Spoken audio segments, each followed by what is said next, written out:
Ставь лайк и подпишись на канал. Все серии можно посмотреть по ссылке в комментариях под видео. Ставь лайк и подпишись на канал. Все серии можно посмотреть по ссылке в комментариях под видео. Lucien et Rebecca se déplaçaient rapidement. J'ai appelé pour qu'ils ralentissent. Oh, allez, vous les tortues. J'ai 65 ans et je suis meilleure que vous deux. Dépêchez-vous. Comme je l'ai mentionné peut-être avant, nous rions pas souvent. Dépêche-toi, tu vas rater la meilleure partie. Quoi, je ne t'entends pas? S'il te plaît, ralentis. À ce stade, Jack et Rebecca semblaient avoir disparu. La neige s'aggravait et il semblait que la tempête de neige annoncée allait nous frapper. Tout autour de nous n'était que blanc.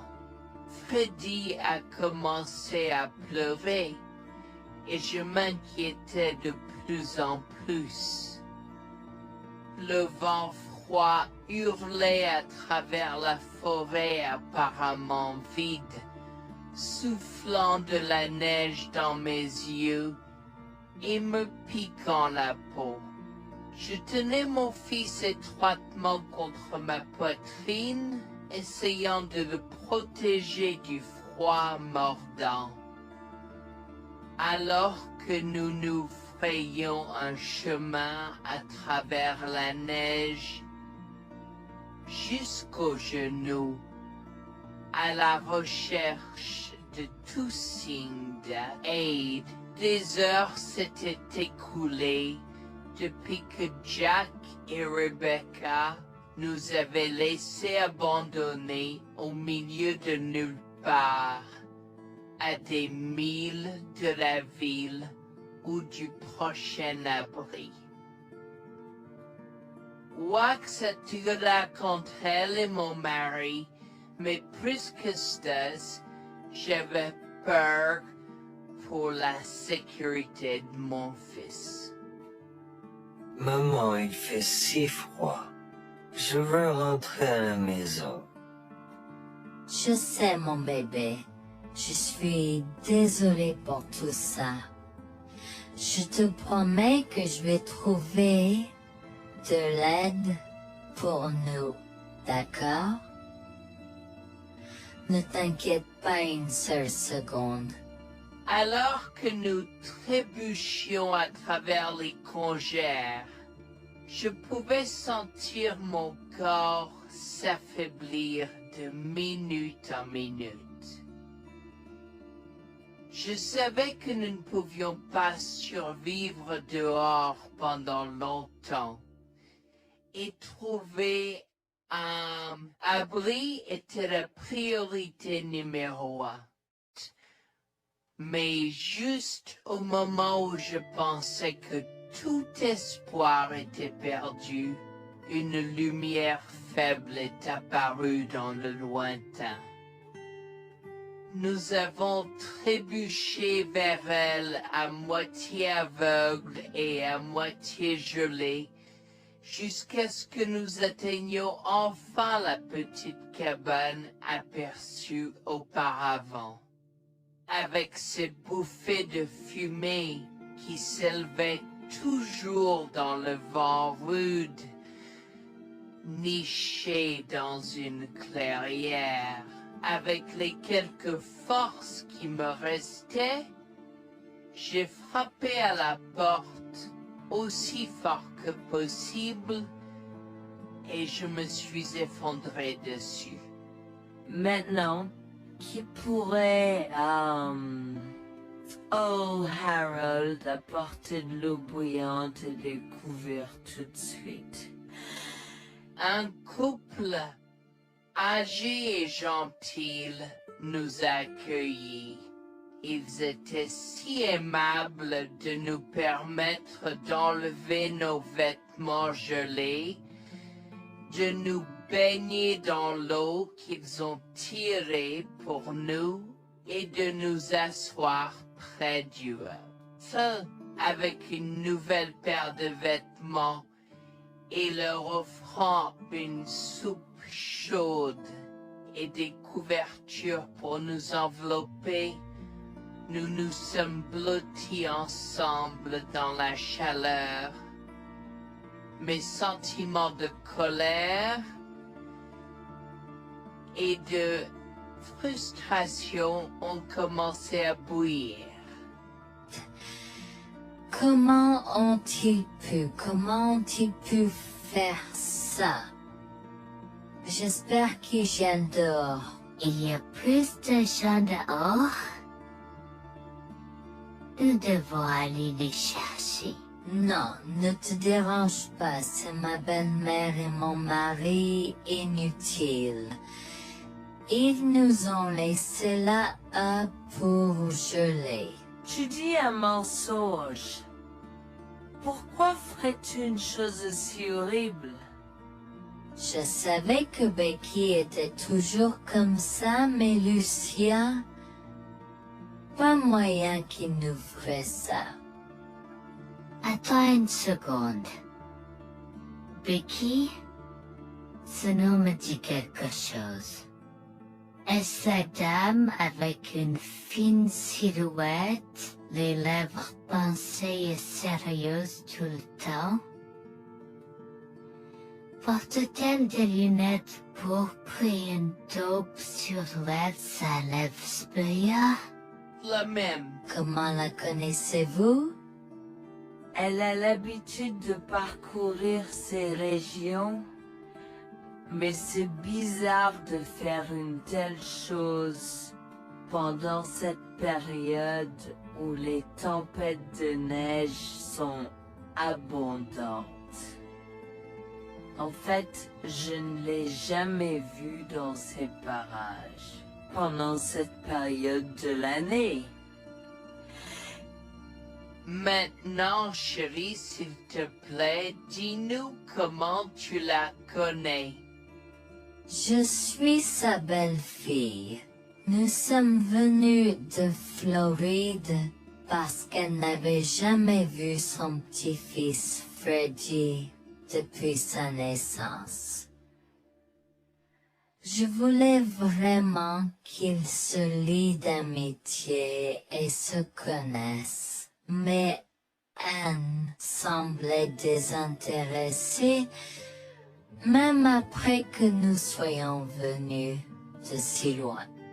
Freddy était blotti contre moi, endormi dans mes bras, avec un sourire sur son visage. Dieu merci, il allait bien. Dieu merci, il était en sécurité. Comment son petit corps a survécu tout cela? Encore un mystère pour moi.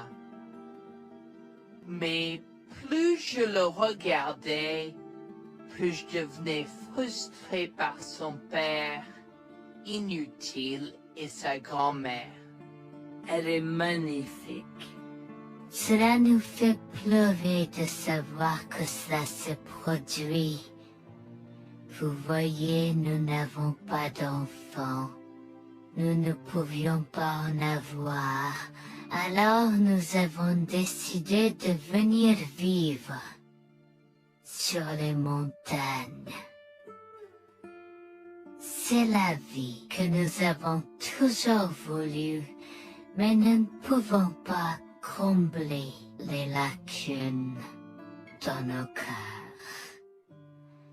Donc, entendre que quelqu'un qui a la chance d'avoir un tel petit enfant a choisi d'être négligent est quelque chose que nous ne pouvons pas pardonner. Tu sais, j'ai toujours eu un drôle de pressentiment à propos de Becky, je te l'ai dit, Harold. Cette femme n'est pas normale dans sa tête.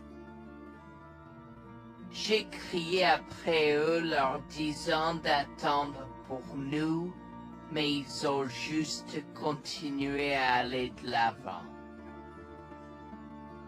Ils m'entendaient, mais ils choisissaient de ne pas m'écouter. Pourquoi aurait-il fait ça? Parfois, nous ne savons pas pourquoi les gens font les mauvaises choses qu'ils font. Tout ce que nous pouvons faire, c'est faire de notre mieux.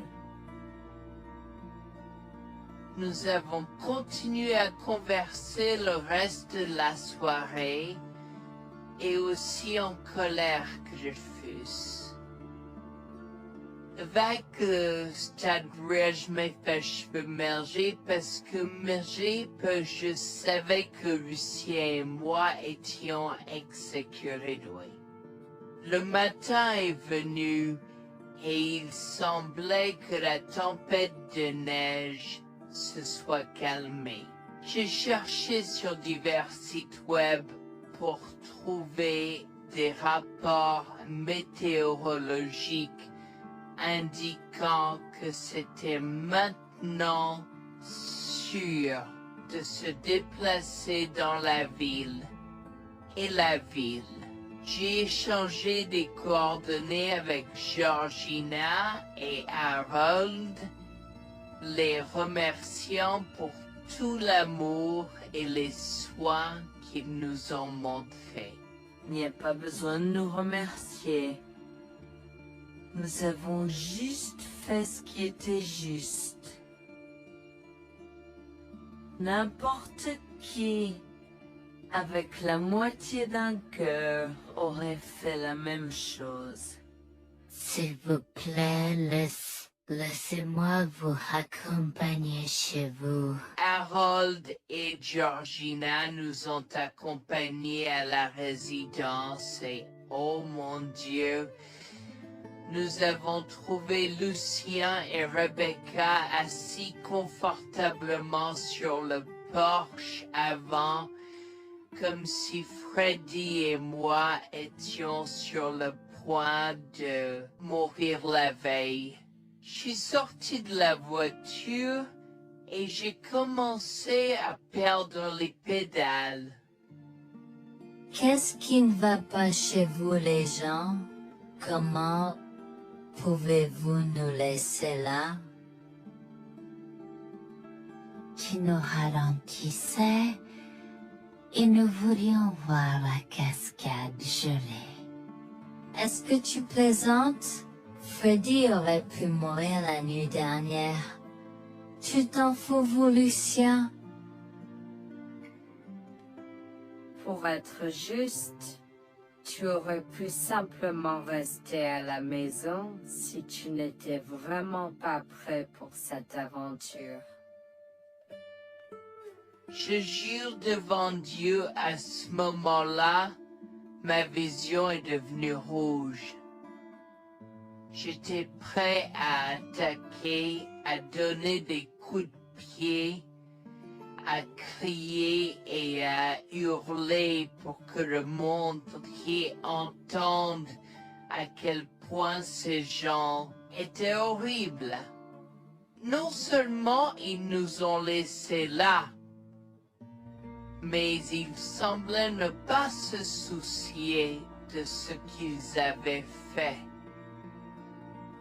C'était presque comme s'ils essayaient de nous tuer. Avant que je ne puisse lancer une série d'actions et de mots qui ne pourraient pas être repris, Harold m'a retenu, me disant de me calmer, car Freddy était toujours dans la voiture avec Georgina. En assistant à toute cette scène, il m'a fallu un moment pour me calmer. Mais même si j'avais calmé, j'étais toujours agressif et argumentatif. Vous nous avez laissés là. Nous aurions pu mourir, Lucien. Tu t'en fous de ça?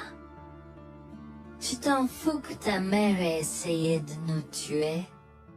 Ne sois pas dramatique, Noémie. Elle n'essayait pas de faire ça. Regarde, la raison pour laquelle nous ne sommes pas revenus te chercher est parce que nous savions que tu trouverais de l'aide et un abri. Je veux dire, tu as toi-même indiqué cette cabane, n'est-ce pas? Il semble que tu aies obtenu l'aide dont tu avais besoin. Pas grâce à toi ou à ta mère. Je n'arrive pas à croire ce que j'entends en ce moment. Assez, tout le monde. Ne me donne pas mal à la tête. Comment peux-tu être si froid et sans cœur envers ta femme? J'ai la moitié d'une idée de venir te frapper. Essaie, vieil homme. Je te mets au défi. Écoute, Noémie.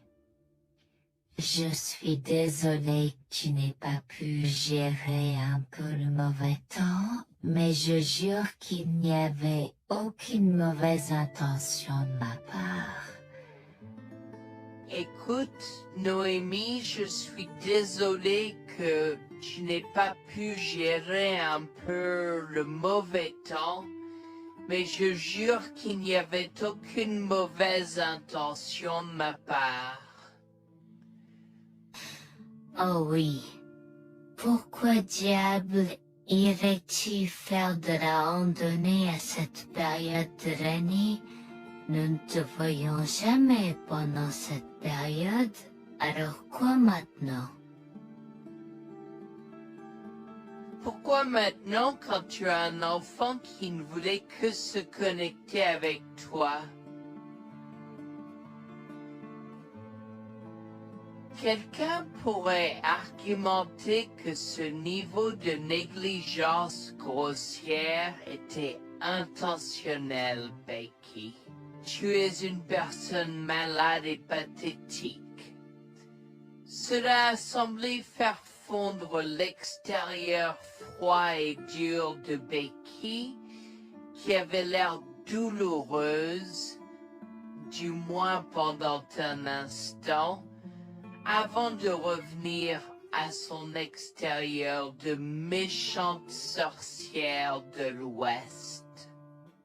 Je ne sais pas ce que tu essaies d'insinuer, mais si tu cherches une bataille, je peux t'assurer que tu la perdras. Tu oublies que je suis une femme riche. J'ai accès au meilleur. Voyons comment ton petit argument va se passer en cours, vieil homme. Vous êtes pas là avec votre malade joueuse. Je souhaite que vous restiez une fille. Tu sais quoi, Noémie? Je m'en fiche maintenant. Je n'ai plus besoin de faire semblant devant toi et tout le monde. Alors, laisse-moi te dire les choses clairement pour que tout le monde puisse entendre.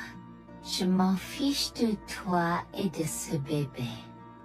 Honnêtement, je souhaite que vous soyez tous les deux morts hier. Au moins, vous auriez arrêté de me déranger avec vos tentatives pour rencontrer ce bébé. Est-ce que je parais en avoir quelque chose à faire?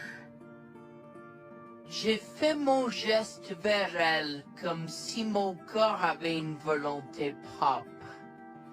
Je me suis approché d'elle et l'ai giflée.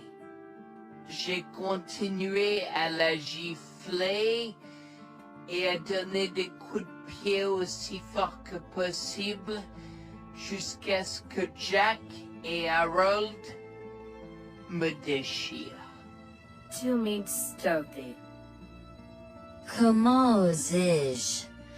Comment osez-vous vous asseoir là et défendre cette sorcière? Elle l'avait mérité.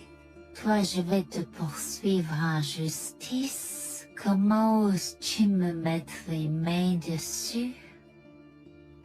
Elle ne voulait évidemment pas cela. Regardez, il semble que les tensions soient élevées en ce moment. Pourquoi ne pas tous prendre une grande respiration? Entrons et réglons cela. Vous êtes un homme faible et pathétique, et j'espère que vous passerez le reste de votre vie à expier ce que vous avez fait à votre fils. Avant que Jack ne puisse répondre, je lui ai craché au visage avant de rentrer à l'intérieur, de prendre Freddy et ses affaires, et de monter dans la voiture avec Georgina et Freddy. Maman, j'ai peur. Que se passe-t-il? Quoi tu combattu, grand-mère? Chérie, je suis vraiment désolée que tu aies dû voir ça. Les choses sont beaucoup plus compliquées ici et je ne veux pas te mentir.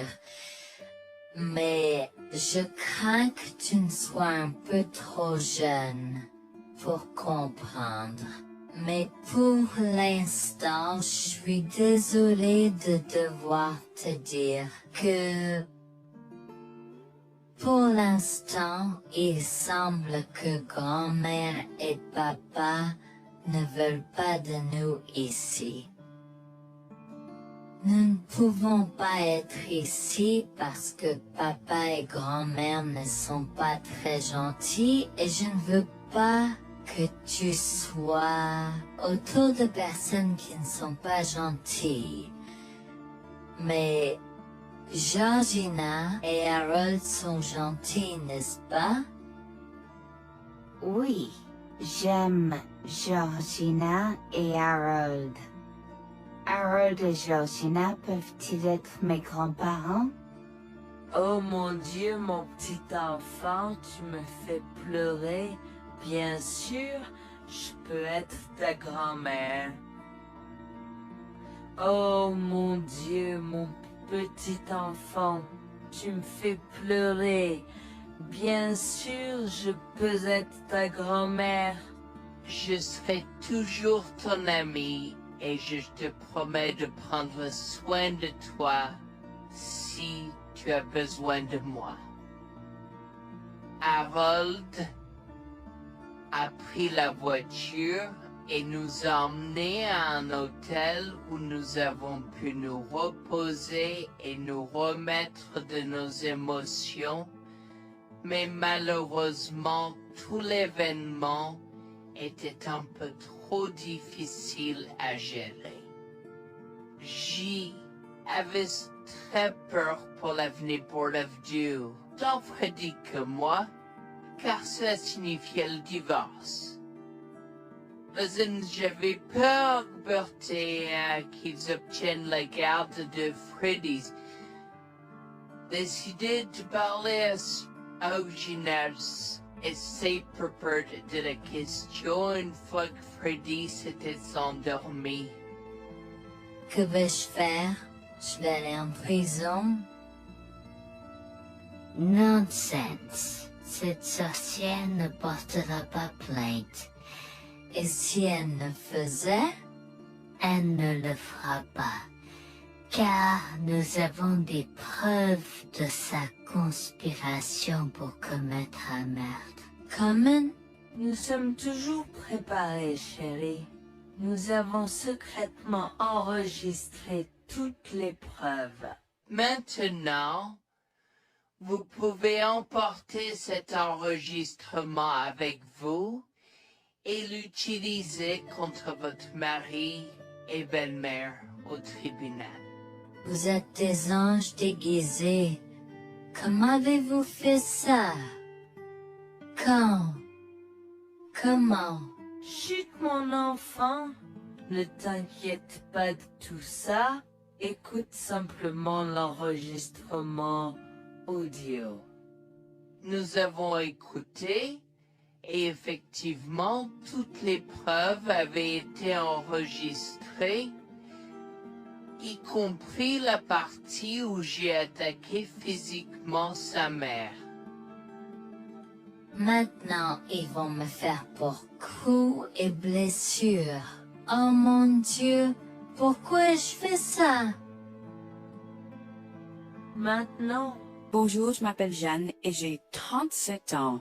Je rédige ceci parce que l'année dernière a été très difficile pour moi et mon mari Jules. Nous avons beaucoup progressé depuis cet incident et je veux juste partager cette histoire pour aider quiconque pourrait se trouver dans une position similaire. Laissez-moi d'abord vous raconter comment j'ai rencontré mon mari, adorable. Tout a commencé de la manière la plus inattendue, dans un hôpital. Jules et moi nous sommes retrouvés à passer une longue nuit devant la salle d'urgence remplie d'inquiétude et incapables de partir. Jules était là parce que sa sœur avait eu un grave accident de voiture alors que ma mère a souffert d'une crise cardiaque. Dans cet espace partagé d'inquiétude et d'incertitude, nous avons trouvé du réconfort dans la présence de l'autre. Nous avons parlé facilement, découvrant un terrain d'entente et une compréhension réelle. Comme nous avons réalisé que cela prendrait un certain temps avant d'avoir des nouvelles des médecins, nous avons décidé de faire une pause et de prendre un café au café de l'hôpital. Nous ne savions pas que ces rencontres fortuites allaient changer nos vies à jamais. Au fur et à mesure que la nuit se transformait en aube, nous avons échangé des numéros avant de nous séparer à contre-séance. Pendant que la condition de ma mère se stabilisait et qu'elle commençait sa convalescence, la sœur de Jules faisait face à un voyage plus difficile. L'accident l'avait laissée avec de graves lésions de la moelle épinière et des blessures cérébrales, et elle était paralysée de la taille aux pieds. Jules était dévasté, partagé entre le soulagement qu'elle ait survécu et la tristesse face aux défis qu'elle allait maintenant affronter. Au cours des mois suivants, Jules et moi sommes restés en contact, nous nous soutenons émotionnellement pendant les convalescences de nos proches. Nos conversations ont progressivement changé, nous permettant de partager nos espoirs, nos rêves et nos peurs. Dans l'un de ces échanges sincères, Jules a eu le courage de m'inviter à prendre un café, un rappel significatif de l'endroit où notre connexion avait d'abord fleuri. Notre amour a grandi rapidement, alimenté par la fondation que nous avons construite pendant nos moments les plus sombres. Welfare vérifié de l'autre et avons avoir réfléchi. Cela n'a pas pris longtemps pour que nous réalisions que nous avions trouvé quelque chose de vraiment spécial. Après 2 ans de fréquentation, Jules m'a demandé en mariage. Avec une joie débordante, j'ai dit oui avec enthousiasme. Notre mariage était une petite et intime célébration, honorant l'amour qui est né de nos épreuves partagées. À ce moment-là, la sœur de Jules avait besoin de soins spécialisés, et il, étant le membre de la famille le plus proche, a pris la responsabilité. Cependant, il avait également besoin d'un travail temps plein pour gérer les factures qui s'accumulaient. Inquiète qu'il soit accablé, Jules a travaillé sans relâche pour subvenir aux besoins de sa sœur et de notre avenir ensemble. Un jour, je l'ai assis et l'ai rassuré en lui disant que nous étions une équipe faisant le défi de la vie ensemble. Chérie, j'ai besoin de te parler de quelque chose d'important. S'il te plaît, prends place. De quoi s'agit-il? Tu as l'air sérieuse, tout va bien? D'une certaine manière, non. Je t'ai vu lutter pendant un certain temps maintenant. Tu sais que tu peux me demander de l'aide, n'est-ce pas? Bien sûr que je le sais. Je ne veux juste pas t'imposer mes problèmes, tu sais. Mon chéri, nous sommes une équipe. Je veux que tu te souviennes toujours de ça. Nous faisons face aux défis de la vie ensemble et il n'y a rien d'individuel dans notre relation, seulement la nôtre. Je veux te soutenir, toi et ta sœur, de toutes les manières possibles. Cela signifie beaucoup pour moi, bébé. Tu as été incroyable tout au long de tout cela. Je ne sais pas ce que je ferais sans toi. C'est exactement pourquoi je voulais en parler. J'ai réfléchi à la prise en charge d'Abby et à l'impact que cela a sur ton travail. Et si nous envisageons de la placer dans une maison de retraite? Et avant que tu ne poses la question, je connais une bonne où ma grand-mère était vraiment heureuse. Elle a même préféré cela à vivre avec son métier. Je ne sais pas, je veux dire, c'est une décision importante et risquée à prendre. Je comprends, mais réfléchis grec. Cela permettrait de te trouver un meilleur emploi payant pour que nous puissions nous assurer qu'Abby reçoit les soins qu'elle mérite. Nous pouvons la visiter régulièrement et être toujours là pour elle. Mais cela soulagerait une partie de la charge sur tes épaules. Tu as raison. C'est un choix difficile, mais je fais confiance à ton jugement. Je suis heureuse que tu me laisses enfin t'aider. Crois-moi, les choses sont plus faciles quand on peut partager ses fardeaux avec quelqu'un. Je veux dire, c'est comme ça que nous nous sommes trouvés, non? Comment pourrais-je jamais l'oublier? Je t'aime tellement. Merci de rester à mes côtés. Tais-toi, pas besoin de remerciements. Tu sais que je serai toujours là pour toi. Je t'aime aussi, chérie. Jax m'a fait confiance et nous avons trouvé une maison de retraite pour Abby. Au cours des prochains mois, Jax a trouvé un travail mieux rémunéré et a rendu visite à sa sœur tous les jours. Le rétablissement d'Abby a progressé de manière surprenante bien qu'elle soit paralysée. Elle a commencé à se déplacer dans la maison de retraite dans son fauteuil roulant, déterminée à explorer. La maison de retraite permettait aux résidents de sortir avec des membres de leur famille enregistrés, alors je lui ai envoyé une allocation mensuelle pour l'aider à s'amuser. La mère de Jax, Grégoire, a entendu parler de son dévouement au bien-être d'Abby et des efforts qu'il a déployés pour s'occuper d'elle. Grégoire est venu à notre domicile, les larmes aux yeux, pour exprimer à quel point il était fier de son fils. Mère, pourquoi pleures-tu? Qu'est-ce qui ne va pas? Je veux juste que tu saches à quel point je suis fier de toi, Jules. Tu as montré une telle force et compassion en prenant soin d'Abby. Je ne pourrais pas être plus fier d'avoir élevé un fils aussi merveilleux. Eh bien, merci, mère. Je fais juste ce que je peux pour Abby. C'est pas facile, mais je l'aime et je veux m'assurer qu'elle va bien. Tu as fait plus que suffisamment, mon chéri. Je ne veux pas que tu portes ce fardeau seul. Je veux prendre le relais et rendre visite à Abby plus fréquemment. Tu dois te concentrer sur ton travail et ta propre vie. Abby sera bien prise en charge. Fais-moi confiance. Eh bien, ce n'est pas comme si je l'avais fait seule. Jeanne a été à mes côtés, me soutenant à chaque étape du chemin. Nous sommes une équipe et nous sommes tous les deux engagés dans le bien-être d'Abby. Oh, je sais que Jeanne a été là, mais tu as fait tellement, Jules.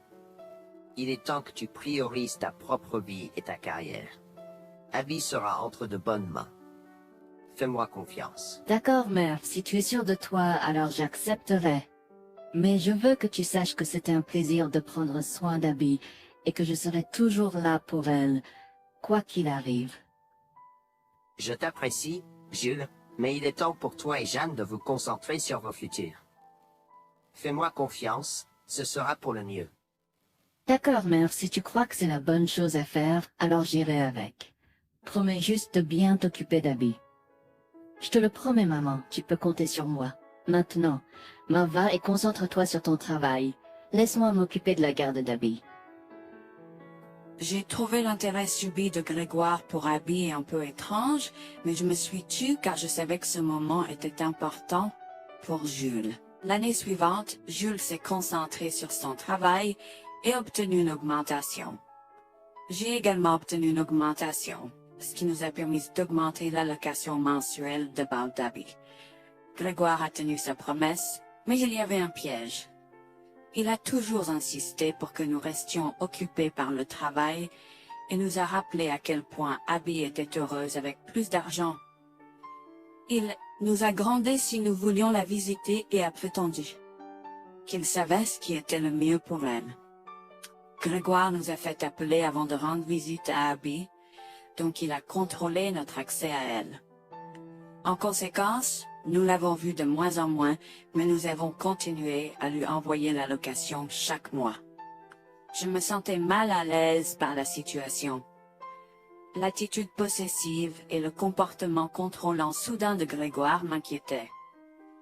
Il semblait toujours avoir des excuses lorsque Jules avait besoin d'aide avec Abby dans le passé. Cependant, je n'ai rien dit car je savais à quel point Abby était importante pour Jules. Malgré les défis, Jules et moi sommes restés engagés à soutenir Abby. Nous avons tenu notre promesse de fournir une assistance financière, même si nous ne pouvions pas être avec elle autant.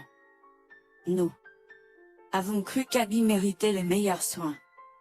Même si nous ne pouvions pas être avec elle autant, nous avons cru qu'Abby méritait les meilleurs soins et le bonheur, et nous voulions qu'elle ait les moyens de profiter de la vie à fond.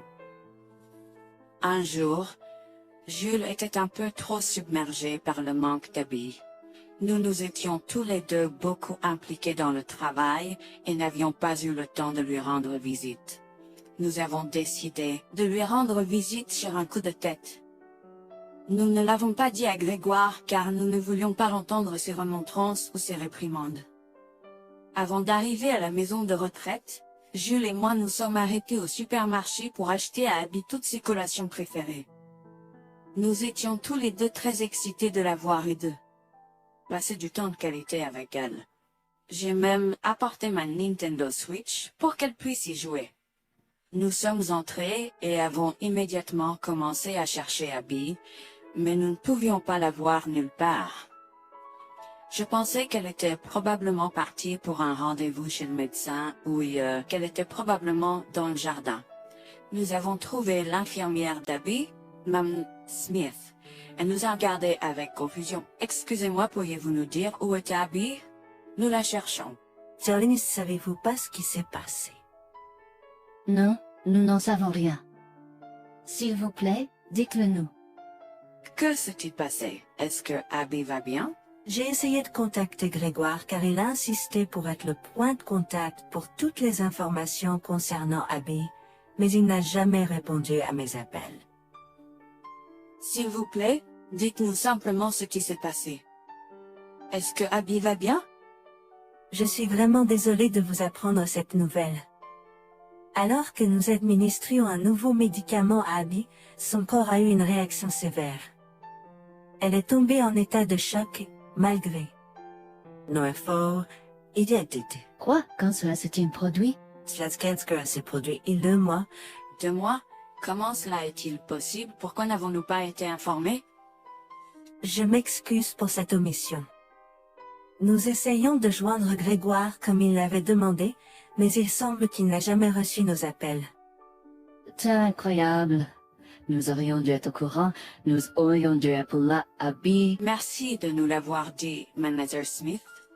Nous aurons besoin de temps pour traiter cela. Pouvez-vous nous laisser un peu d'intimité? Bien sûr, prenez tout le temps dont vous avez besoin.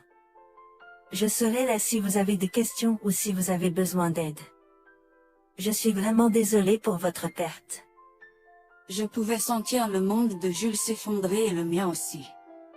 Bien que Abby ne soit pas ma propre sœur, je la traitais comme telle. Je m'efforçais de la connaître.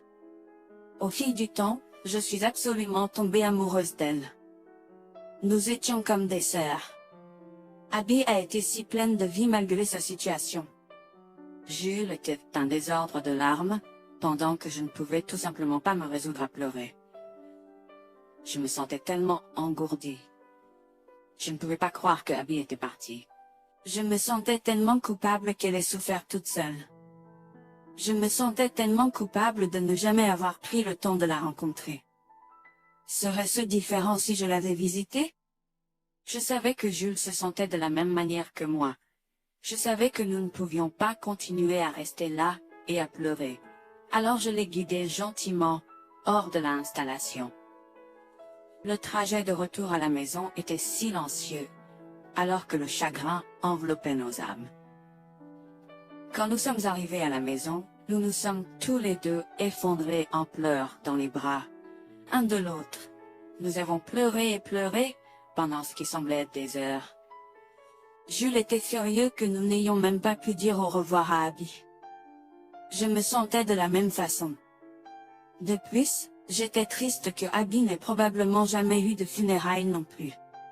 À ce moment-là, j'ai eu une soudaine réalisation qui m'a frappé dur. Grégoire était censé prendre soin de Abby, mais quelque chose n'allait pas. J'ai demandé à Jules s'il avait entendu quoi que ce soit de sa mère, mais il n'avait rien entendu. Alors que nous rassemblions les pièces, la colère bouillonnait en nous. Nous avons réalisé à quel point Grégoire nous avait manipulés avec soin, nous volant notre connexion à Abby et profitant de notre gentillesse. Le fait qu'elle ait probablement pris toute l'allocation d'Abby pour elle-même, la laissant sans rien, a encore plus attisé notre colère. Jules était prêt à confronter sa mère, mais j'ai réussi à réfléchir plus clairement. Chérie, je sais que tu es furieux et veux confronter ta mère, mais réfléchis en grec. Je ne veux pas y réfléchir. Je veux lui demander pourquoi elle a fait ça. Qu'a-t-elle gagné à faire ça à Abby? Moi aussi, je veux savoir la même chose, mais tu sais qu'elle niera tout ce que nous disons ou trouvera un moyen de nous blâmer pour tout. Regarde, le jour où nous donnons habituellement l'allocation d'Abby approche bientôt. Que se passera-t-il si Grégoire se présente à notre porte en réclamant l'argent? Tu penses qu'elle oserait se montrer ici après tout ce qu'elle a fait? C'est possible, chérie. Si elle le fait, ce sera son aveu involontaire envers nous. Nous pourrons l'utiliser comme preuve. Oui, et puis, nous pourrons exposer ses méfaits maléfiques à tous. Exposer sa méchanceté devant tout le monde peut ne pas être la meilleure chose à faire pour l'instant. Réunissons des preuves et engageons une action en justice à la place. D'accord, tu as raison. Nous devons aborder cela de manière stratégique. Nous allons suivre ton plan et rassembler les preuves dont nous avons besoin. Il est temps que Grégoire fasse face aux conséquences de ses actes. Nous avons tous deux pris une semaine de congé. En retournant dans la maison de retraite, nous avons recueilli le certificat de décès d'Abby comme preuve. Nous avons également consulté un avocat pour porter plainte contre Grégoire pour avoir volé une personne handicapée. Comme je l'avais prévu, Grégoire est venu frapper à notre porte en réclamant l'allocation de sa fille. Où est l'allocation d'Abby? J'attends. Pourquoi devrions-nous envoyer l'argent d'Abby à toi, mère? Qu'as-tu fait pour elle? Qu'est-ce que j'ai fait? Tu veux dire ce que je n'ai pas fait pour cet enfant insolent? Attends une minute, Grégoire. Comment as-tu exactement pris soin d'Abby? Je lui achète toute la nourriture qu'elle veut, et je réponds à tous ses caprices. Je m'assure même qu'elle prend ses médicaments quand je la visite. C'est génial. Quand as-tu vu Abby pour la dernière fois? Je l'ai visitée hier. Je suis seulement ici parce qu'elle s'inquiète que tu ne lui aies pas envoyé son allocation. Comment oses-tu mentir à mon visage? Je ne mens pas. Qu'est-ce que tu veux dire? Comment oses-tu m'accuser de mentir? Tu es aussi ingrat qu'Abby. Sans hésiter, je tends à Grégoire le certificat de décès d'Abby, ma dégoût visible dans mes yeux, alors qu'elle le regarde avec stupeur. Grégoire a vacillé, tentant de s'excuser. Quoi? Non, ce n'est pas vrai. Ma petite fille. Je suis désolé, Jules. Je suis désolé. Enregistre tes excuses, mère. Tu n'as fait que l'insulter depuis que tu es arrivée. Tu es dégoûtante. Nous avons déjà engagé des poursuites judiciaires contre toi pour tes crimes. Nous avons des preuves de ta négligence. À bien, tribunal. S'il te plaît, Jules, ne fais pas ça. Je souffre autant que toi. S'il te plaît. Arrête. Quitte notre maison et ne nous adresse plus jamais la parole. Nous ne voulons plus rien avoir à faire avec toi. S'il te plaît, ne me conduis pas en justice. Je suis désolé. Il est trop tard pour les excuses.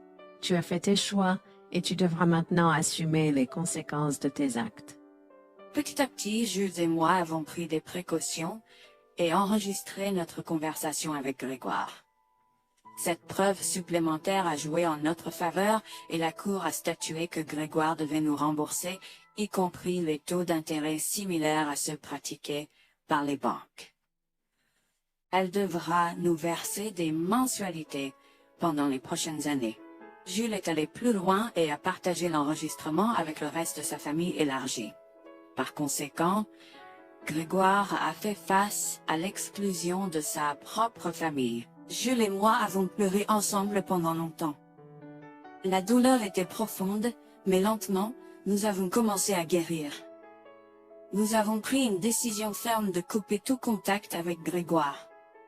Le seul rappel de son existence était les paiements mensuels.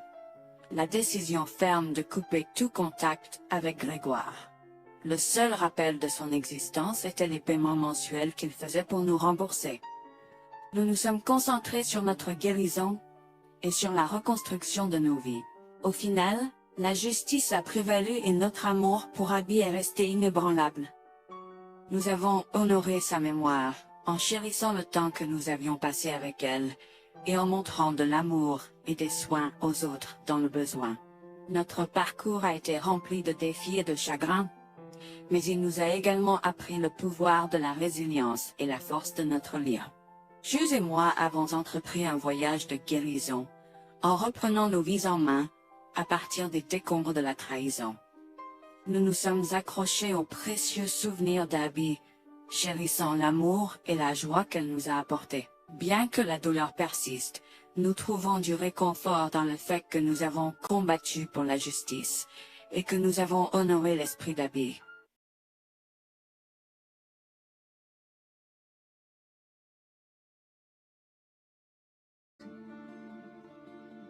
J'ai porté Freddy et son poids supplémentaire n'a pas aidé à mon état de veille. Au loin, je pouvais voir Lucien et Rebecca se déplacer rapidement. J'ai appelé pour qu'ils ralentissent. Oh, allez, vous les tortues. J'ai 65 ans et je suis meilleure que vous deux. Dépêchez-vous. Comme je l'ai mentionné précédemment, nous rions pas souvent. Dépêche-toi, tu vas rater la meilleure partie. Quoi, je ne t'entends pas? S'il te plaît, ralentis. À ce stade, Jack et Rebecca semblaient avoir disparu. La neige s'aggravait et il semblait que la tempête de neige annoncée allait nous frapper. Tout autour de nous n'était que blanc. Freddy a commencé à pleurer et je m'inquiétais de plus en plus. Le vent froid hurlait à travers la forêt apparemment vide, soufflant de la neige dans mes yeux et me piquant la peau. Je tenais mon fils étroitement contre ma poitrine, essayant de le protéger du froid mordant. Alors que nous nous frayions un chemin à travers la neige, jusqu'aux genoux, à la recherche de tout signe d'aide. Des heures s'étaient écoulées depuis que Jack et Rebecca nous avaient laissés abandonnés au milieu de nulle part, à des milles de la ville ou du prochain abri.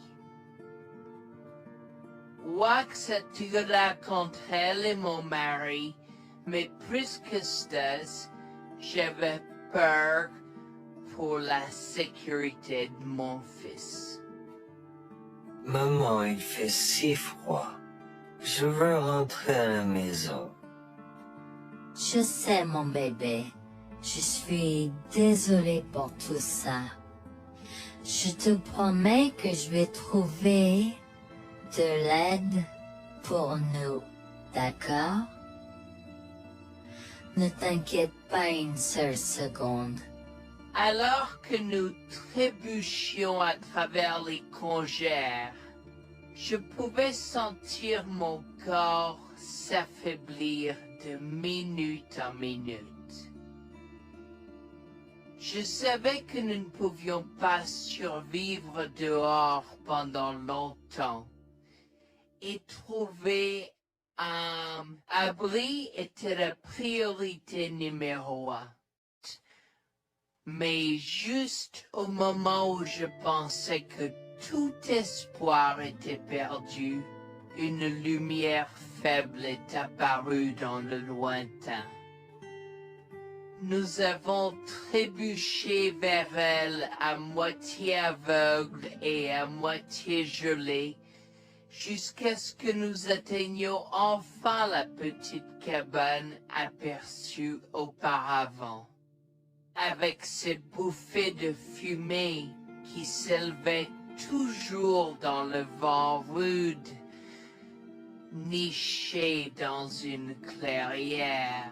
Avec les quelques forces qui me restaient, j'ai frappé à la porte aussi fort que possible et je me suis effondré dessus.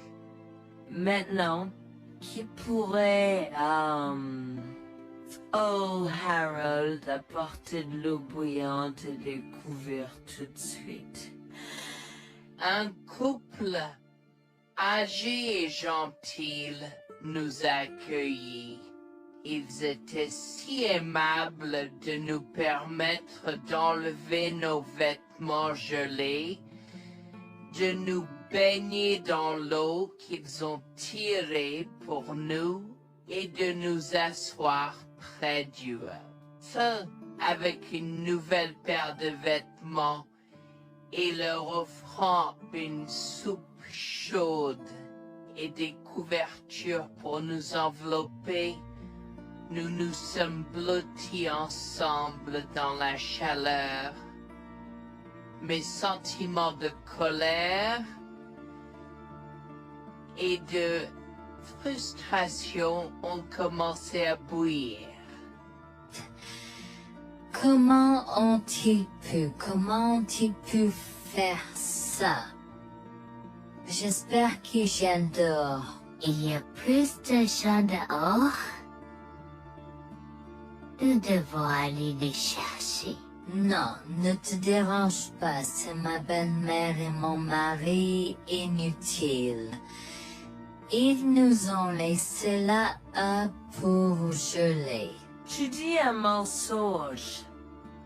Pourquoi ferais-tu une chose aussi horrible? Je savais que Becky était toujours comme ça, mais Lucia, pas moyen qu'il nous ferait ça. Attends une seconde. Becky, ce nom me dit quelque chose. Est-ce cette dame avec une fine silhouette, les lèvres pincées et sérieuses tout le temps? Porte-t-elle des lunettes pourpres et une taupe sur l'aide sa lèvre spéa? La même. Comment la connaissez-vous? Elle a l'habitude de parcourir ces régions, mais c'est bizarre de faire une telle chose pendant cette période où les tempêtes de neige sont abondantes. En fait, je ne l'ai jamais vue dans ces parages pendant cette période de l'année. Maintenant, chérie, s'il te plaît, dis-nous comment tu la connais. Je suis sa belle-fille. Nous sommes venus de Floride parce qu'elle n'avait jamais vu son petit-fils Freddy depuis sa naissance. Je voulais vraiment qu'ils se lient d'amitié et se connaissent, mais Anne semblait désintéressée, même après que nous soyons venus de si loin. Freddy était blotti contre moi, endormi dans mes bras, avec un sourire sur son visage. Dieu merci, il allait bien. Dieu merci, il était en sécurité. Comment son petit corps a survécu tout cela? Encore un mystère pour moi. Mais plus je le regardais, plus je devenais frustré par son père, inutile, et sa grand-mère. Elle est magnifique. Cela nous fait pleurer de savoir que cela se produit. Vous voyez, nous n'avons pas d'enfants. Nous ne pouvions pas en avoir. Alors nous avons décidé de venir vivre sur les montagnes. C'est la vie que nous avons toujours voulu, mais nous ne pouvons pas combler les lacunes dans nos cœurs. Donc, entendre que quelqu'un qui a la chance d'avoir un tel petit enfant a choisi d'être négligent est quelque chose que nous ne pouvons pas pardonner. Tu sais, j'ai toujours eu un drôle de pressentiment à propos de Becky, je te l'ai dit, Harold. Cette femme n'est pas normale dans sa tête. J'ai crié après eux leur disant d'attendre pour nous, mais ils ont juste continué à aller de l'avant. Ils m'entendaient, mais ils choisissaient de ne pas m'écouter. Pourquoi aurait-il fait ça? Parfois, nous ne savons pas pourquoi les gens font les mauvaises choses qu'ils font. Tout ce que nous pouvons faire, c'est faire de notre mieux. Nous avons continué à converser le reste de la soirée, et aussi en colère que je fusse. Avec stade je m'ai fait cheveux merger parce que je savais que Lucien et moi étions exécutés. Le matin est venu et il semblait que la tempête de neige se soit calmée. J'ai cherché sur divers sites web pour trouver des rapports météorologiques indiquant que c'était maintenant sûr de se déplacer dans la ville. Et la ville. J'ai échangé des coordonnées avec Georgina et Harold, les remerciant pour tout l'amour et les soins qu'ils nous ont montrés. Il n'y a pas besoin de nous remercier. Nous avons juste fait ce qui était juste. N'importe qui, avec la moitié d'un cœur, aurait fait la même chose. S'il vous plaît, laissez-moi vous accompagner chez vous. Harold et Georgina nous ont accompagnés à la résidence et, oh mon Dieu, nous avons trouvé Lucien et Rebecca assis confortablement sur le porche avant, comme si Freddy et moi étions sur le point de mourir la veille. Je suis sorti de la voiture et j'ai commencé à perdre les pédales. Qu'est-ce qui ne va pas chez vous, les gens? Comment pouvez-vous nous laisser là? Tu nous ralentissais et nous voulions voir la cascade gelée. Est-ce que tu plaisantes? Freddy aurait pu mourir la nuit dernière. Tu t'en fous, vous, Lucien? Pour être juste, tu aurais pu simplement rester à la maison si tu n'étais vraiment pas prêt pour cette aventure. Je jure devant Dieu, à ce moment-là, ma vision est devenue rouge. J'étais prêt à attaquer, à donner des coups de pied, à crier et à hurler pour que le monde entier entende à quel point ces gens étaient horribles. Non seulement ils nous ont laissés là, mais ils semblaient ne pas se soucier de ce qu'ils avaient fait. C'était presque comme s'ils essayaient de nous tuer. Avant que je ne puisse lancer une série d'actions et de mots qui ne pourraient pas être repris, Harold m'a retenu, me disant de me calmer, car Freddy était toujours dans la voiture avec Georgina. En assistant à toute cette scène, il m'a fallu un moment pour me calmer. Mais même si j'avais calmé, j'étais toujours agressif et argumentatif. Vous nous avez laissés là. Nous aurions pu mourir, Lucien. Tu t'en fous de ça? Tu t'en fous que ta mère ait essayé de nous tuer? Ne sois pas dramatique, Noémie. Elle n'essayait pas de faire ça. Regarde, la raison pour laquelle nous ne sommes pas revenus te chercher est parce que nous savions que tu trouverais de l'aide et un abri. Je veux dire, tu as toi-même indiqué cette cabane, n'est-ce pas?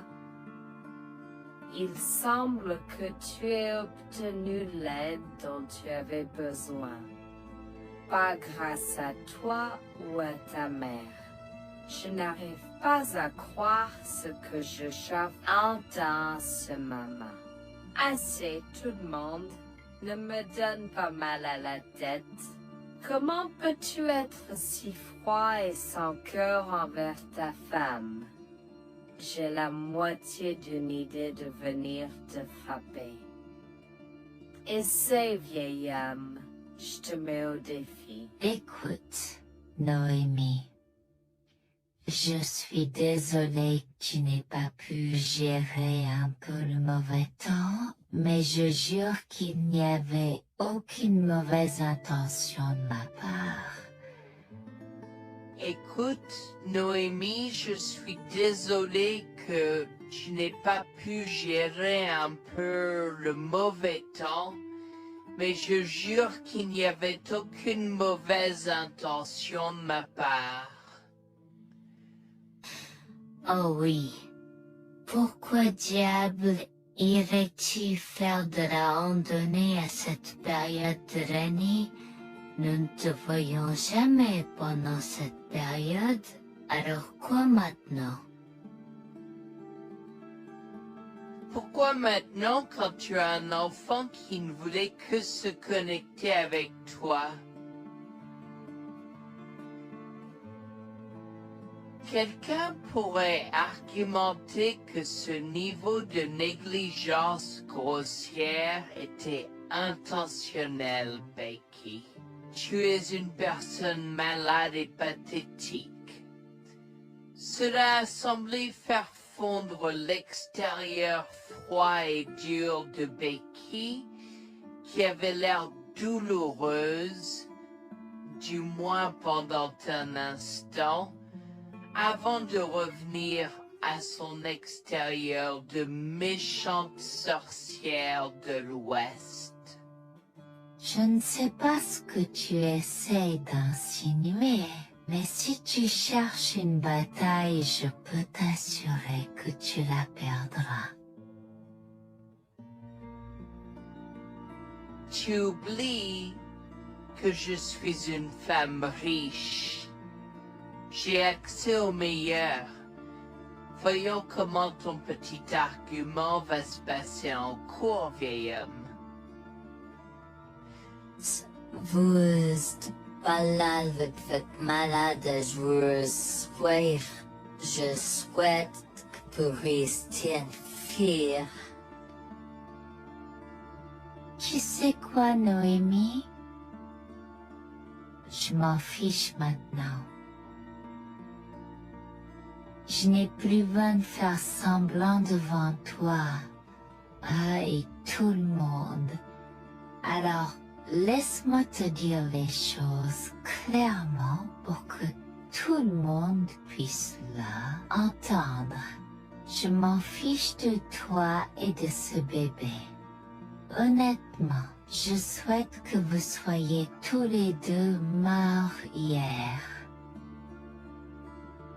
Au moins, vous auriez arrêté de me déranger avec vos tentatives pour rencontrer ce bébé. Est-ce que je parais en avoir quelque chose à faire? J'ai fait mon geste vers elle comme si mon corps avait une volonté propre. Je me suis approché d'elle et l'ai giflée. J'ai continué à la gifler et à donner des coups de pied aussi fort que possible jusqu'à ce que Jack et Harold me déchirent. Tu m'insultes. Comment osais-je? Comment osez-vous vous asseoir là et défendre cette sorcière? Elle l'avait mérité. Toi, je vais te poursuivre en justice. Comment oses-tu me mettre les mains dessus? Elle ne voulait évidemment pas cela. Regardez, il semble que les tensions soient élevées en ce moment. Pourquoi ne pas tous prendre une grande respiration?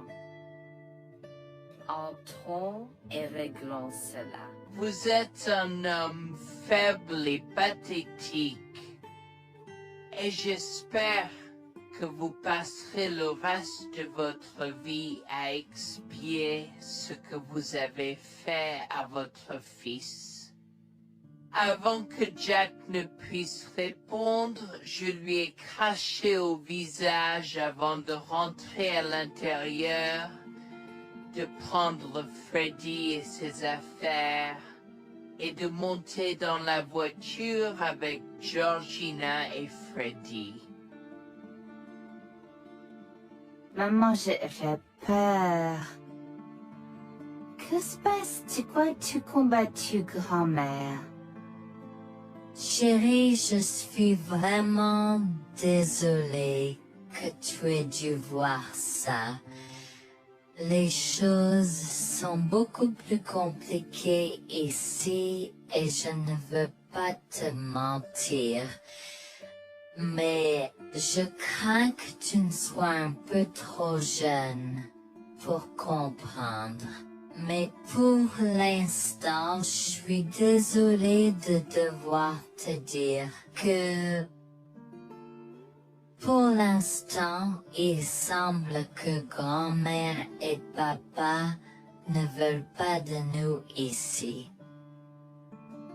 Nous ne pouvons pas être ici parce que papa et grand-mère ne sont pas très gentils et je ne veux pas que tu sois autour de personnes qui ne sont pas gentilles. Mais Georgina et Harold sont gentils, n'est-ce pas? Oui, j'aime Georgina et Harold. Harold et Georgina peuvent-ils être mes grands-parents? Oh mon Dieu, mon petit enfant, tu me fais pleurer. Bien sûr, je peux être ta grand-mère. Oh mon Dieu, mon petit enfant, tu me fais pleurer. Bien sûr, je peux être ta grand-mère. Je serai toujours ton ami et je te promets de prendre soin de toi si tu as besoin de moi. Harold a pris la voiture et nous a emmenés à un hôtel où nous avons pu nous reposer et nous remettre de nos émotions, mais malheureusement tout l'événement était un peu trop difficile à gérer. J'y avais très peur pour l'avenir pour Dieu, tant Freddy que moi, car cela signifiait le divorce. J'avais peur, Bertie, qu'ils obtiennent la garde de Freddy. Décidé de parler au gymnase et s'est préparé de la question une fois que Freddy s'était endormi. Que vais-je faire? Je vais aller en prison? Nonsense. Cette sorcière ne portera pas plainte. Et si elle ne faisait? Elle ne le fera pas, car nous avons des preuves de sa conspiration pour commettre un meurtre. Comment? Nous sommes toujours préparés, chérie. Nous avons secrètement enregistré toutes les preuves. Maintenant, vous pouvez emporter cet enregistrement avec vous et l'utiliser contre votre mari et belle-mère au tribunal. Vous êtes des anges déguisés.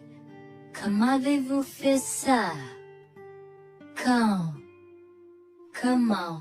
Chut, mon enfant, ne t'inquiète pas de tout ça. Écoute simplement l'enregistrement audio. Nous avons écouté et effectivement toutes les preuves avaient été enregistrées, y compris la partie où j'ai attaqué physiquement sa mère. Maintenant, ils vont me faire pour coups et blessures. Oh mon Dieu, pourquoi je fais ça?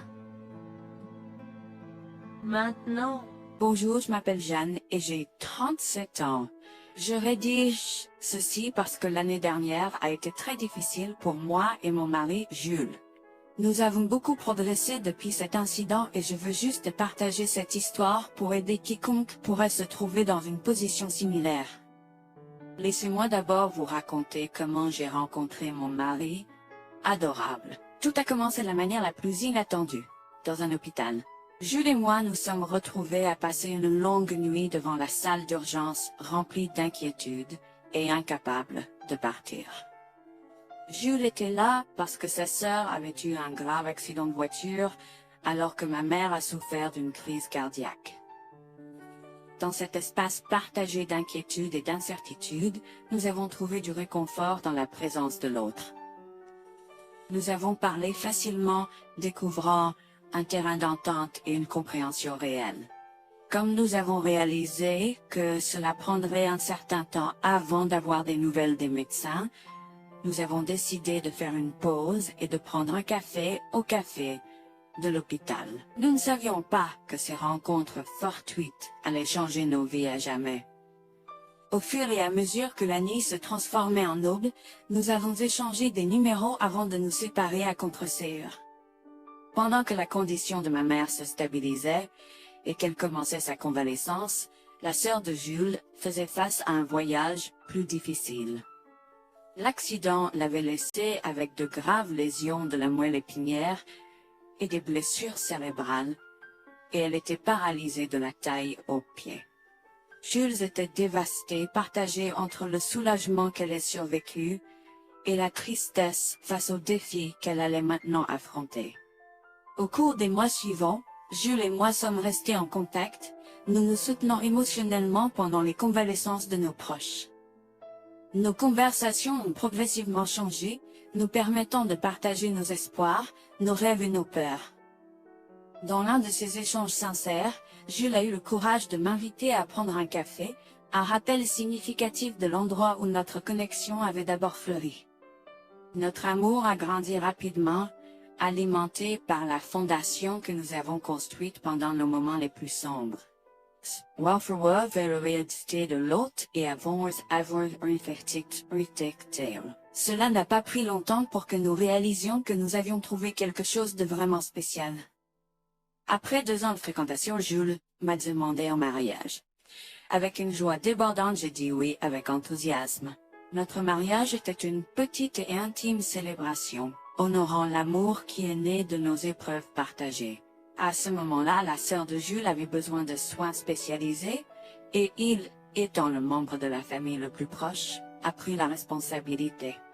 Cependant, il avait également besoin d'un travail temps plein pour gérer les factures qui s'accumulaient. Inquiète qu'il soit accablé, Jules a travaillé sans relâche pour subvenir aux besoins de sa sœur et de notre avenir ensemble. Un jour, je l'ai assis et l'ai rassuré en lui disant que nous étions une équipe faisant le défi de la vie ensemble. Chérie, j'ai besoin de te parler de quelque chose d'important. S'il te plaît, prends place. De quoi s'agit-il? Tu as l'air sérieuse, tout va bien? D'une certaine manière, non. Je t'ai vu lutter pendant un certain temps maintenant. Tu sais que tu peux me demander de l'aide, n'est-ce pas? Bien sûr que je le sais. Je ne veux juste pas t'imposer mes problèmes, tu sais. Mon chéri, nous sommes une équipe. Je veux que tu te souviennes toujours de ça. Nous faisons face aux défis de la vie ensemble et il n'y a rien d'individuel dans notre relation, seulement la nôtre. Je veux te soutenir, toi et ta sœur, de toutes les manières possibles. Cela signifie beaucoup pour moi, bébé. Tu as été incroyable tout au long de tout cela. Je ne sais pas ce que je ferais sans toi. C'est exactement pourquoi je voulais en parler. J'ai réfléchi à la prise en charge d'Abby et à l'impact que cela a sur ton travail. Et si nous envisageons de la placer dans une maison de retraite? Et avant que tu ne poses la question, je connais une bonne où ma grand-mère était vraiment heureuse. Elle a même préféré cela à vivre avec ce métier. Je ne sais pas, je veux dire, c'est une décision importante et risquée à prendre. Je comprends, mais réfléchis grec. Cela permettrait de te trouver un meilleur emploi payant pour que nous puissions nous assurer qu'Abby reçoit les soins qu'elle mérite. Nous pouvons la visiter régulièrement et être toujours là pour elle. Mais cela soulagerait une partie de la charge sur tes épaules. Tu as raison. C'est un choix difficile, mais je fais confiance à ton jugement. Je suis heureuse que tu me laisses enfin t'aider. Crois-moi, les choses sont plus faciles quand on peut partager ses fardeaux avec quelqu'un. Je veux dire, c'est comme ça que nous nous sommes trouvés, non? Comment pourrais-je jamais l'oublier? Je t'aime tellement. Merci de rester à mes côtés. Tais-toi, pas besoin de remerciements. Tu sais que je serai toujours là pour toi. Je t'aime aussi, chérie. Jax m'a fait confiance et nous avons trouvé une maison de retraite pour Abby. Au cours des prochains mois, Jax a trouvé un travail mieux rémunéré et a rendu visite à sa sœur tous les jours. Le rétablissement d'Abby a progressé de manière surprenante bien qu'elle soit paralysée. Elle a commencé à se déplacer dans la maison de retraite dans son fauteuil roulant, déterminée à explorer. La maison de retraite permettait aux résidents de sortir avec des membres de leur famille enregistrés, alors je lui ai envoyé une allocation mensuelle pour l'aider à s'amuser. La mère de Jax, Grégoire, a entendu parler de son dévouement au bien-être d'Abby et des efforts qu'il a déployés pour s'occuper d'elle. Grégoire est venu à notre domicile, les larmes aux yeux, pour exprimer à quel point il était fier de son fils. Mère, Pourquoi pleures-tu? Qu'est-ce qui ne va pas? Je veux juste que tu saches à quel point je suis fier de toi, Jules. Tu as montré une telle force et compassion en prenant soin d'Abby.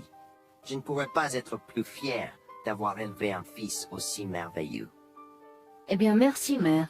Je fais juste ce que je peux pour Abby. C'est pas facile, mais je l'aime et je veux m'assurer qu'elle va bien. Tu as fait plus que suffisamment, mon chéri. Je ne veux pas que tu portes ce fardeau seul. Je veux prendre le relais et rendre visite à Abby plus fréquemment. Tu dois te concentrer sur ton travail et ta propre vie.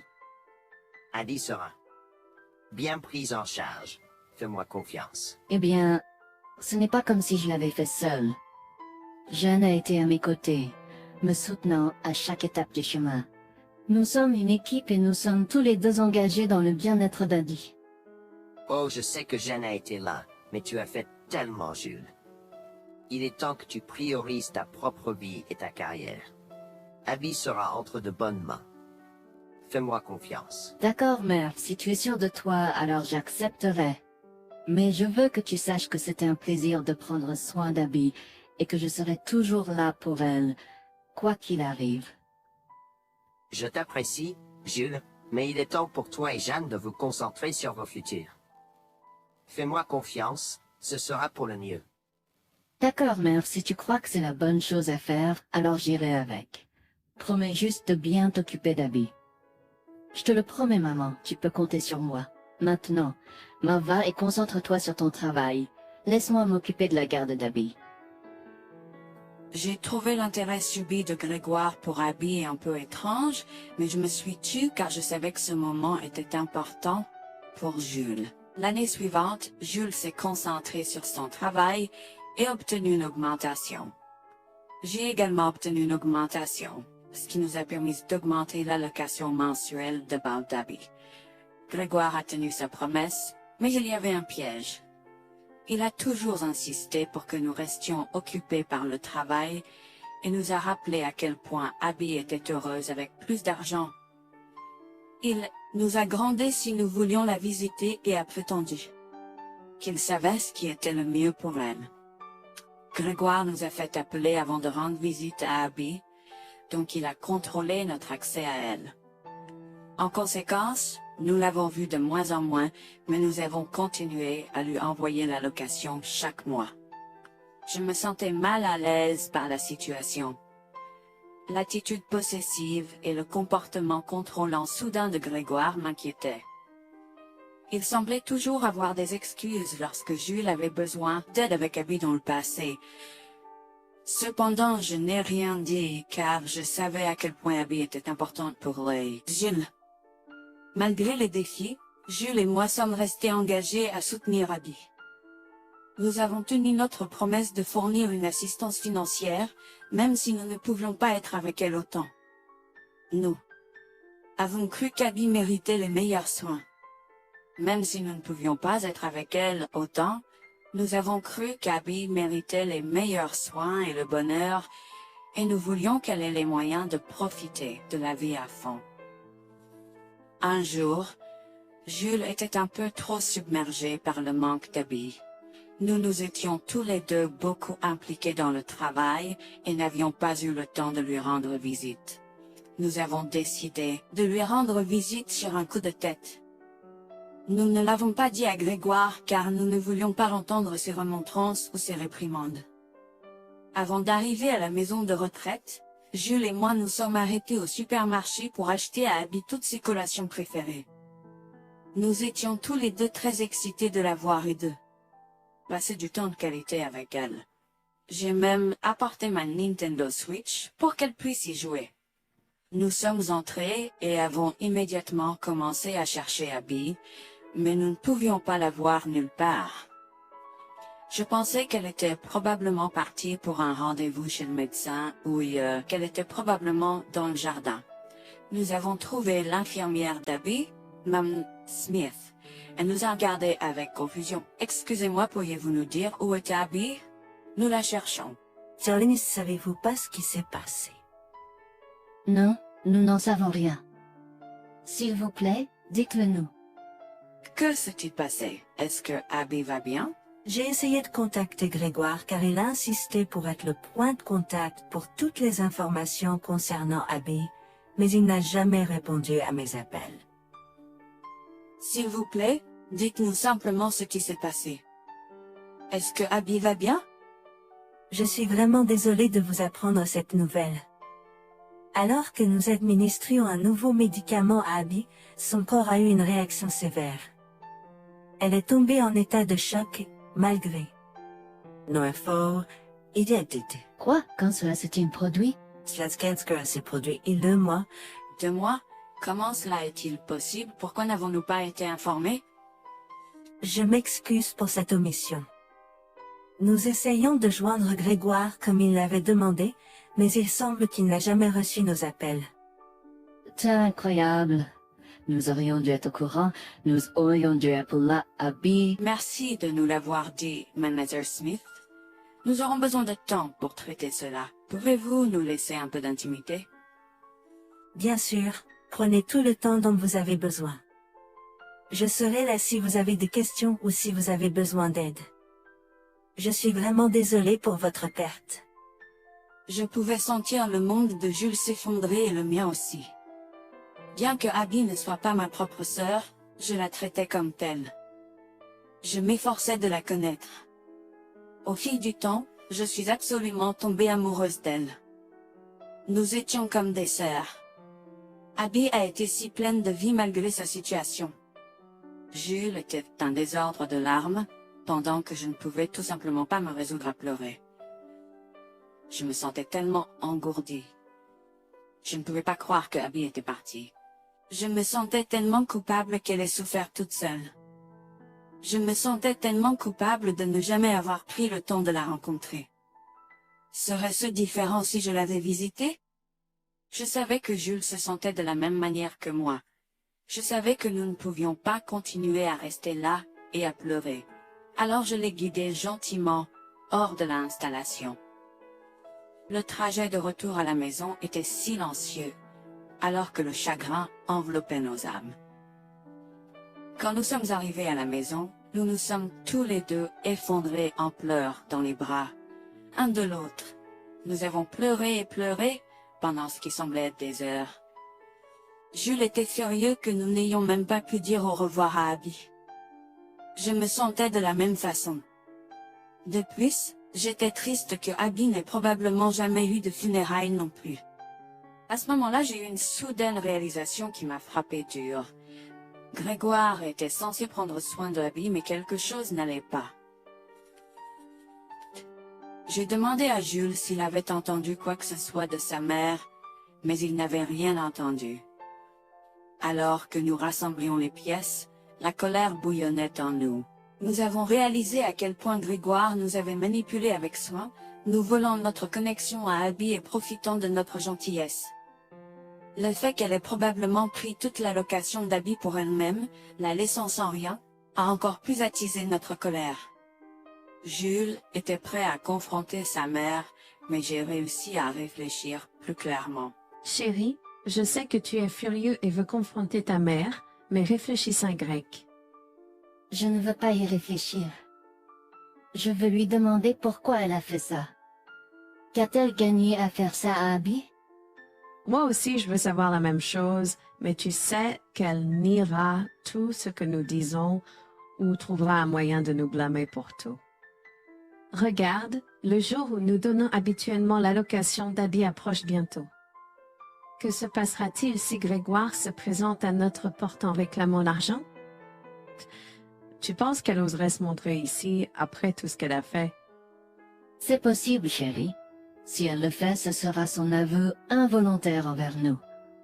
Nous pourrons l'utiliser comme preuve. Oui, et puis, nous pourrons exposer ses méfaits maléfiques à tous. Exposer sa méchanceté devant tout le monde peut ne pas être la meilleure chose à faire pour l'instant. Réunissons des preuves et engageons une action en justice à la place. D'accord, tu as raison. Nous devons aborder cela de manière stratégique. Nous allons suivre ton plan et rassembler les preuves dont nous avons besoin. Il est temps que Grégoire fasse face aux conséquences de ses actes. Nous avons tous deux pris une semaine de congé. En retournant dans la maison de retraite, nous avons recueilli le certificat de décès d'Abby comme preuve. Nous avons également consulté un avocat pour porter plainte contre Grégoire pour avoir volé une personne handicapée. Comme je l'avais prévu, Grégoire est venu frapper à notre porte en réclamant l'allocation de sa fille. Où est l'allocation d'Abby? J'attends. Pourquoi devrions-nous envoyer l'argent d'Abby à toi, mère? Qu'as-tu fait pour elle? Qu'est-ce que j'ai fait? Tu veux dire ce que je n'ai pas fait pour cet enfant insolent? Attends une minute, Grégoire. Comment as-tu exactement pris soin d'Abby? Je lui achète toute la nourriture qu'elle veut, et je réponds à tous ses caprices. Je m'assure même qu'elle prend ses médicaments quand je la visite. C'est génial. Quand as-tu vu Abby pour la dernière fois? Je l'ai visitée hier. Je suis seulement ici parce qu'elle s'inquiète que tu ne lui aies pas envoyé son allocation. Comment oses-tu mentir à mon visage? Je ne mens pas. Qu'est-ce que tu veux dire? Comment oses-tu m'accuser de mentir? Tu es aussi ingrat qu'Abby. Sans hésiter, je tends à Grégoire le certificat de décès d'Abby, ma dégoût visible dans mes yeux, alors qu'elle le regarde avec stupeur. Grégoire a vacillé, tentant de s'excuser. Quoi? Non, ce n'est pas vrai. Ma petite fille. Je suis désolé, Jules. Je suis désolé. Enregistre tes excuses, mère. Tu n'as fait que l'insulter depuis que tu es arrivée. Tu es dégoûtante. Nous avons déjà engagé des poursuites judiciaires contre toi pour tes crimes. Nous avons des preuves de ta négligence. À bien, tribunal. S'il te plaît, Jules, ne fais pas ça. Je souffre autant que toi. S'il te plaît. Arrête. Quitte notre maison et ne nous adresse plus jamais la parole. Nous ne voulons plus rien avoir à faire avec toi. S'il te plaît, ne me conduis pas en justice. Je suis désolé. Il est trop tard pour les excuses. Tu as fait tes choix et tu devras maintenant assumer les conséquences de tes actes. Petit à petit, Jules et moi avons pris des précautions et enregistré notre conversation avec Grégoire. Cette preuve supplémentaire a joué en notre faveur et la Cour a statué que Grégoire devait nous rembourser, y compris les taux d'intérêt similaires à ceux pratiqués par les banques. Elle devra nous verser des mensualités pendant les prochaines années. Jules est allé plus loin et a partagé l'enregistrement avec le reste de sa famille élargie. Par conséquent, Grégoire a fait face à l'exclusion de sa propre famille. Jules et moi avons pleuré ensemble pendant longtemps. La douleur était profonde, mais lentement, nous avons commencé à guérir. Nous avons pris une décision ferme de couper tout contact avec Grégoire. Le seul rappel de son existence était les paiements mensuels. La décision ferme de couper tout contact avec Grégoire. Le seul rappel de son existence était les paiements mensuels qu'il faisait pour nous rembourser. Nous nous sommes concentrés sur notre guérison et sur la reconstruction de nos vies. Au final, la justice a prévalu et notre amour pour Abby est resté inébranlable. Nous avons honoré sa mémoire en chérissant le temps que nous avions passé avec elle et en montrant de l'amour et des soins aux autres dans le besoin. Notre parcours a été rempli de défis et de chagrins, mais il nous a également appris le pouvoir de la résilience et la force de notre lien. Jules et moi avons entrepris un voyage de guérison, en reprenant nos vies en main, à partir des décombres de la trahison. Nous nous sommes accrochés aux précieux souvenirs d'Abby, chérissant l'amour et la joie qu'elle nous a apportés. Bien que la douleur persiste, nous trouvons du réconfort dans le fait que nous avons combattu pour la justice, et que nous avons honoré l'esprit d'Abby.